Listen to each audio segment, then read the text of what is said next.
C'est l'un des plus grands explorateurs français et il est normand. Il a fait 3 fois le tour du monde, parcouru l'Océanie et ses multiples îles et abordé le continent mystérieux de l'Antarctique. Lui, c'est Jules Dumont d'Urville. Né à Condé-sur-Noireau en 1970, il est peut-être le plus grand explorateur français.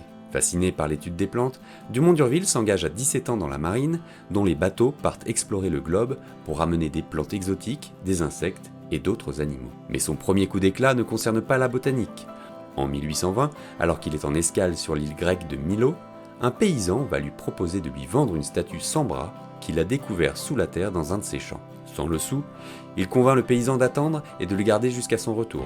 À l'escale suivante à Constantinople, il persuade l'ambassadeur de France de lui fournir l'argent nécessaire pour acquérir la sculpture pour l'offrir au roi Louis XVIII.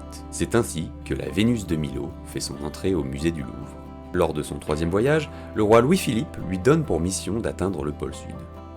Il part de Toulon en septembre 1837 pour ce voyage en Antarctique, continent dont on ne sait rien à cause des glaces qui l'emprisonnent.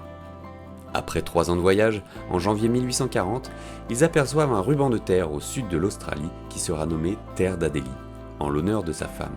Dumont d'Urville rentre en France en 1841 et décède 1 an plus tard avec sa femme et son fils dans un accident de chemin de fer.